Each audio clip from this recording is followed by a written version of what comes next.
So we have a letter now from a prominent Catholic theologian who is defending and backing up Archbishop Vigano's takedown of the Second Vatican Council. That theologian is Professor Enrica Maria Radeli, again, a prominent Italian theologian, and he has now joined the Vatican II debate and has strongly endorsed Vigano's critique of the Council, its ambiguities, and the manipulations therein. Professor Radeli is a Catholic philosopher, a theologian, and a disciple of the Swiss intellectual Romano Amerio, the author of the classic book Iota Unum, which is possibly the single greatest work on the infiltration and subversion of the Second Vatican Council ever penned. As such, he is a strong critic of the Second Vatican Council and of the post-conciliar popes and their attempts pushing doctrinal changes that were introduced at Vatican II. He has penned numerous books, including ones taking down the practice of ecumenism in the Church, which has been banned before the Council, and it includes pretty harsh critiques of the conciliar popes involved in all of those activities, frankly including the popes that some of you aren't prepared to hear criticized. Anyway, here's his letter defending Vigano and his critiques of the Council. And now, the full text of that theologian's letter defending Archbishop Vigano and his take on the Second Vatican Council. Letters from Babylon. I say, it's 60 years since the infliction of the terms liberals and conservatives began being used to cheat the public. Today, that same goes on in the scrimmage about the holy stance taken by Archbishop Carlo Maria Vigano. Indeed, it's time to stop with the unfair and malicious practice of applying such exclusively, merely political categories to the Church, which is an exquisitely, solely religious society. It's just about time to stop it, because this is only a sinful way to hide the fact that they want us to believe that the filth is gold and the gold is filth, an authentic nonsense. Whenever in the 3rd century the Arian heretics were defined as liberals, while those who remained faithful to the dogma were said to be conservatives. Whenever in the 16th century the reformers were called liberals, while those who were faithful to the laws of God taught by the Holy Roman Church were labeled as conservatives. Just talking. P.S. Oh, I almost forgot. Monsignor Vigano's strong shoulder shove to Roncalli Ratzinger's maxi snare. Just cut it out. It's time to stop with these miserable cunnings that turn reality upside down, making the heretics look nice and making the firm and holy saints who are faithful to God look like nefarious troglodytes.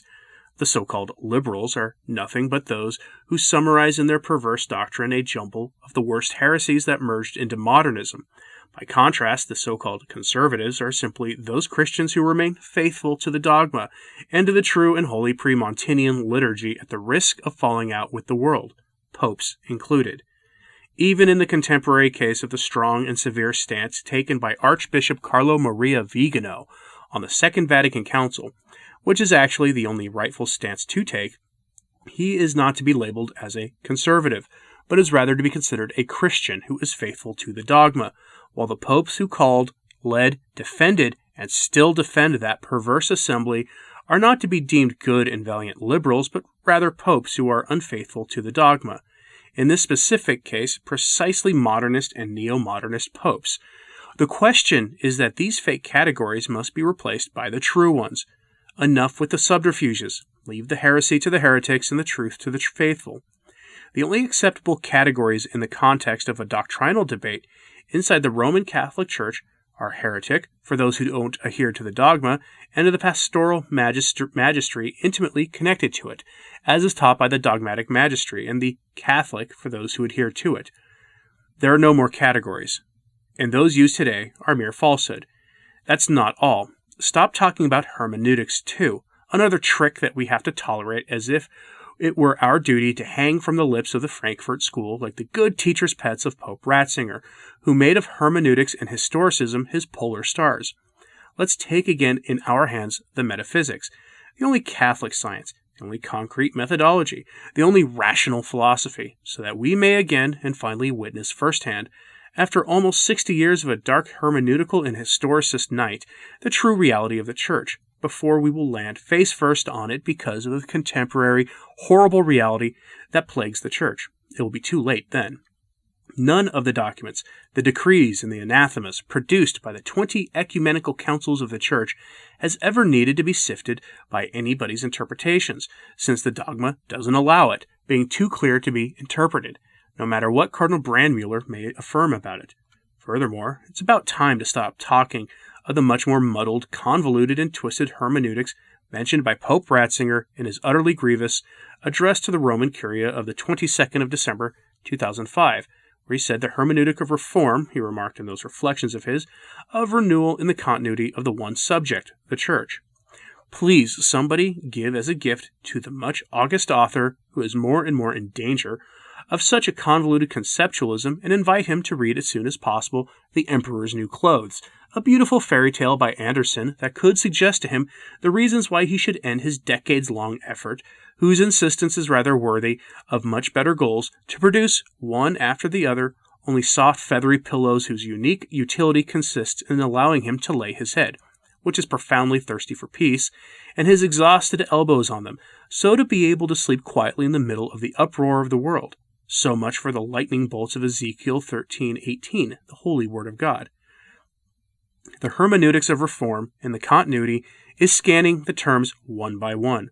First, just an interpretation equals hermeneutics. Second, of discontinuity equals reform. Third, in the orthodoxy equals continuity.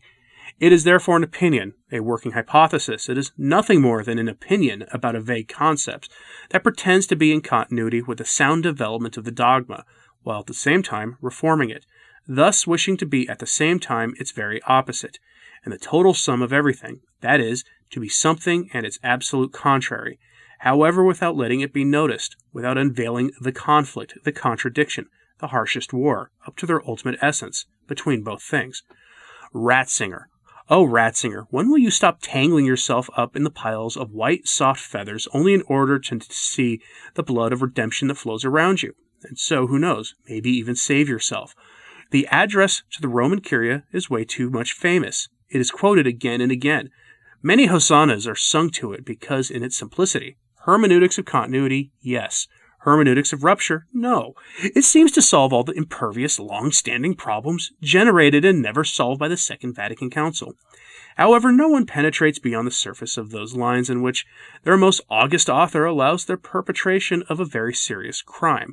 A crime as serious as to cut out at the root all the power of the very famous scheme that outsmarts everybody. Continuity, yes. Rupture, no. Hermeneutically speaking, of course, that is always in a Rashomon-style way, as in a Kurosawa movie, in which 4 hermeneutes interpret the same episode, reaching 4 irreconcilable conclusions.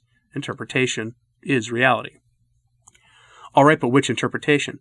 Why the Pope's interpretation, since he is not talking ex cathedra, should be truer than mine. That's the point. Here is where the armies fight against each other already since 60 years ago. Right. Always walking and fighting on a pile of leaves that hides the soldiery of cardinals, bishops, monsignors, and simple faithful, no matter whether they are liberals or conservatives.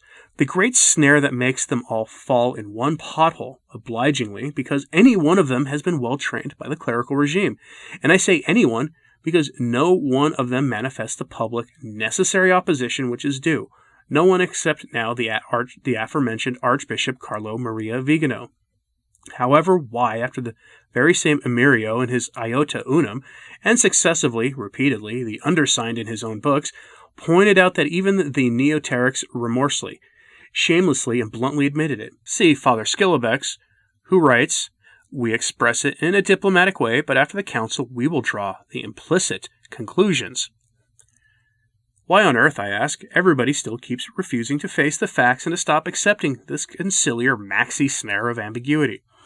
This is the fraudulent gimmick that the writer denounces, since decades, suggested by Cardinal Suenens, to the alert, refined and great insight of the so-called good Pope John XXIII, who immediately put in practice since the formal opening of the council, conferring to it a merely pastoral nature, not at all a dogmatic one, as it should have been because of the presence of the Pope, on October 11, 1962, and the gimmick consists in never utilizing the dogmatic level of the magisterium, but always and only the pastoral level, in order not to be forced to pronounce an infallible teaching, which, natura sua, by his own nature, must be perfectly true and certain, and because of its divine indefectibility, doesn't allow any ambiguity, since ambiguity is a defect, not even an intentional one. Thus, it doesn't allow any interpretation either. The dogmatic level, the highest level of teaching, held only by the Pope or by a council, but only if it is in union with the Pope, is the true and only catechon that can bridle the Antichrist. The catechon is the dogma. Take off the dogma, and you will unleash the Antichrist. And it is not even really necessary to take it off, the dogma. You need only hide it, as the shrewd French cardinal suggested to the placid Pope from Bergamo. Then pretend that it isn't there and use the pastoral level of the magisterium with daredevil imprudence, as if the pastoral level didn't entirely depend on the dogma, and hadn't the precise moral obligation to always be, as best as can, coherent and absolutely consequent to it, as it has always happened throughout the centuries in the life and therefore in the practice of the holy magisterium of the Church. There it is. To unleash the Antichrist, you only need this de facto evaporation of the dogma, this not taking it into account, this shrewd forgetting, let's call it this way, which of course is completely immoral, sinful, and based on Machiavellism applied to the Word of God. A very simple and little rule, but a firm one.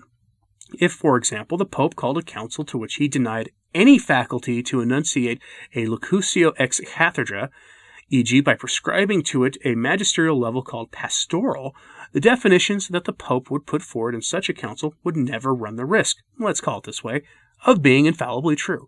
That's what Cardinal Swindens and Pope Roncalli wanted to achieve and indeed achieved. Never to be forced to pronounce infallible truths, but on the contrary, to be sure to be always allowed to say anything, perhaps even some heresies, provided that they are not noticed, but for this you need only wrap the language in a fog of ambiguity. Thank you, Skilobex. In any case, first, the Pope will never risk to be accused of formal heresy, that is, of the crime of heresy proper. Second, of the infallibility dogma. The dogma that guarantees exactly that will never be undermined.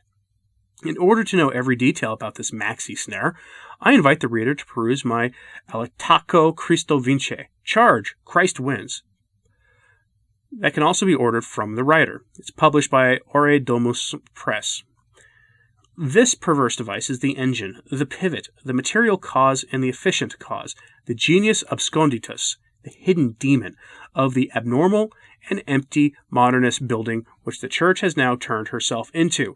It's the device without which, then, the Church wouldn't be such a preagnal ruin as it is.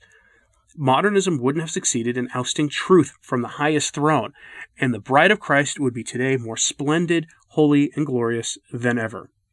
However, in spite of this perverse device that the writer summarized in the formula War of the Two Forms, talking about it and illustrating it in every language since more than 10 years, nobody has ever opened a debate. Nobody has ever in any way at least taken it into account. Nobody has ever turned the head to at least look in the rearview mirror. Today, an archbishop is showing the courage to address the problem, a problem which had been narcotized by almost 60 years of shameful snares elaborated first of all by the highest pastors of the Church, by those who held the highest responsibility. Today, Archbishop Carlo Maria Vigano is not afraid to acknowledge that the Second Vatican Council must be cancelled, both in its totality and in each one of its thousands of ambiguities which its advocates resorted to in order to surreptitiously introduce concepts that if the Council had been opened at the due dogmatic level, not only would have been strongly rejected, but would have also explicitly and even more harshly been anathematized. Enough with the Roncalli Ratzinger-style maxi snares. Let the Church come back to her role of unique polar star of divine salvation by adhering strongly and with absolute resolution to the firm clarity of dogma. Let your yes mean yes and your no mean no. Anything more is from the evil one. See Matthew chapter 5, verse 37. Signed, Enrico Maria Rodeli.